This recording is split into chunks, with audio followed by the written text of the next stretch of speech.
Hi everyone, happy Freaky Friday and welcome to Shivers. For today's review, we're going to talk about two different movies, newer movies, that are themed for the Halloween season, and give you a score on the Shivers scale to see if they really are worth watching. Along with these, I'll share a few of my recommendations for films that are perfect for this time, that are sure to keep you binging under warm blankets all weekend long. Starting out with the movie that is always associated with this holiday and time of the year, that is Halloween. For the original Halloween, Michael Myers, our main character, is a young boy who kills his whole family on Halloween night. Each year, he attempts to return to the neighborhood and kill his long-lost sister, Laurie Strode. Michael Myers himself is said that he cannot die because of the Curse of Thorn. This is a pagan ritual where a family must be killed by the chosen child, who can then live forever. Michael keeps coming back each year because Laurie never died, as Laurie was adopted, and he didn't know that she was part of the family originally. Michael Myers himself represents the wolf in sheep's clothing. His mask is an inside-out Captain Kirk mask painted white. The mask itself is meant to have humanistic features on an animalistic man. For the original Halloween movie, this was the first white coat slasher. A simple story, a simple character, white face mask, basic outfit, walking around with just a knife. And a fun fact is that this movie's original title was The Babysitter Murders. As the 13th and supposed final film in the Halloween franchise, Halloween Ends was released this October as the final showdown between Michael Myers and Laurie Strode. This movie features your traditional unsaid banter between Michael and Laurie, but with a twist. Michael seemingly possesses the boyfriend of Laurie's granddaughter, and Michael grows stronger with each kill that the boyfriend makes. We get some great backstory on the boyfriend, but he ends up dying anyway, prompting the audience to be unclear of the point of his arrival in the story outside of providing the family with false hope and proving that Michael just uses people to get closer to the family. The movie also features some realistic banter between the townsfolk and Laurie.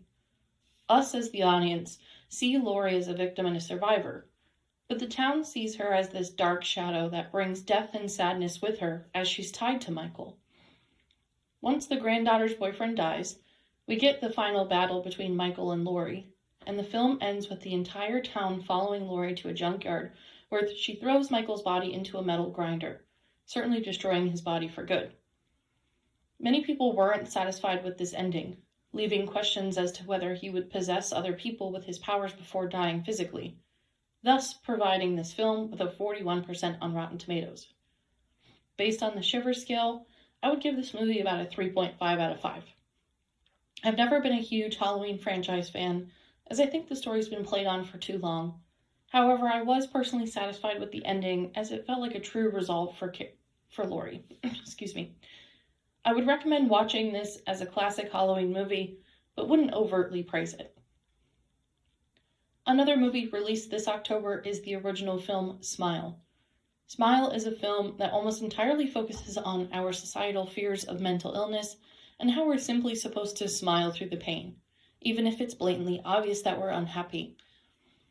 The film follows our main character, Dr. Rose Cutter, a therapist working in an emergency psychiatric facility. She meets a PhD candidate as a patient, with this patient saying she's seeing things smiling at her in real life and that she's smart enough to tell the difference between a delusion and something truly real. She says that these smiling people tell her awful things and told her that today is the day she's going to die. Just like that, she snaps, seeing Dr. Rose with a smiling face and running into the corner. She breaks a vase that's on the table, starts smiling, stabs her cheek, and drags it all the way down and across her throat. Rose is in disbelief as she's watching this happen and calls for help, but the patient's already dead. Rose's boss tells her to take a week off, and her unsupportive husband at home tells her to basically sleep it off. She herself begins hearing and seeing things, and soon realizes that this smile syndrome is some sort of curse. She goes to her ex-boyfriend, who's a cop, and asks him to find similar stories or links in his database. He finds a string of people connected, each person witnessing a bizarre suicide, and then killing themselves less than 7 days later. Only one person escaped this pattern by killing his neighbor and having someone witness that murder, skipping him and moving on to that witness. The ex-boyfriend and Rose visit this skipped man, and the man tells Rose that this curse or entity feeds on trauma. Rose fantasizes about killing patients in the hospital in order to save herself, but ultimately decides to go to her childhood home and face her past trauma. The trauma of watching her mother overdose in front of her and doing nothing about it. She faces an apparition of her mother in the now abandoned home, with Rose telling her mother that she releases this guilt and is leaving the house behind, burning it down behind her. She drives to her ex-boyfriend's house, and he begins smiling at her, showing that her efforts were not enough. She closes her eyes and wakes up to see that she's standing outside of her childhood home, not burned down whatsoever.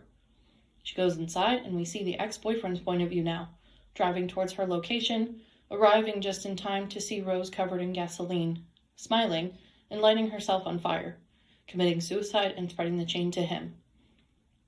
Rotten Tomatoes rated this movie at a 79%, and based on the Shiver scale, this movie comes in at a 3.9 out of 5. I enjoyed the originality of the storyline itself and the calls to mental illness, and I especially liked the music played through the movie, with most scenes sounding like a gramophone being played backwards. This movie was also pretty scary, but many of the scares came from abrupt, loud noises, making it a little too cheap of a scare for me. Each suicide and kill was shown on camera, which I appreciate, but the dissatisfying ending and the overblown dramatics of our main character caused this movie to be a little lower on the ratings for me. Also, in reading through this review, I realized how similar it is to the storyline of The Ring. So, it has a very similar vibe, especially with the ending being as it is. So I would definitely like to see the comparisons between the Ring movie and this movie. And who knows, maybe even the smiling curse came from Samara herself. Moving on to my own recommendations for this Halloween weekend, I always want to start off a review of Trick or Treat. This is one of my all-time favorite movies. I have a tattoo of Sam, which is our pretty much main character of the Trick or Treat movie, and it's just a great way of walking through a whole bunch of different Halloween stories on Halloween night, having all of them tied together. So I definitely recommend Trick or Treat for anyone looking for a Halloween movie to watch. Outside of that, I would recommend the movie Hell House LLC. This is a little bit more of a lower budget movie, filmed mostly on handheld found footage style, but has a really great storyline and a lot of good twists, so I would 100% recommend it. Same thing can be said for The Houses That October Built. This is one of the first found footage movies that I watched where I was legitimately scared, but not out of blatant scares, out of just truly made it feel like a very low budget movie, but made it truly come together at the end as this awesome story. So The Houses October Built, there is a part 1 and a part 2. I would recommend part 1. I would also recommend part 2. Part 2 falls apart a little bit. Either way, they're great movies to watch for this weekend. Talks about all the Halloween haunts, going to those, and some of the scares of what may be following you home from those Halloween haunts. Moving on to a higher budget version of The Houses October Built, there's a movie called Hellfest, which I would certainly recommend. Hellfest didn't do too great in the theaters. I believe it came out in 2017, but I absolutely love this movie. It's a very fun way of looking at a serial killer at a Halloween haunt, and the fun that you can have at a Halloween haunt, basically just turning on its head and what happens if that happens. So I always recommend Hellfest. It's very fun. I believe that one is on Netflix, so super accessible to pretty much anybody who has Netflix. And as always, I would recommend The Corpse Bride, Coraline, and The Nightmare Before Christmas. These are all animated films, great for the whole family. I, in the past couple of years, have been watching The Nightmare Before Christmas for Christmas itself rather than Halloween. But either way, it's great for both holidays. Why not? Why not both? So I hope you have a fabulous weekend, fabulous Halloween weekend, and enjoy some of these iconic and newer spooky films. Hope you have a great weekend, and I will see you all very soon.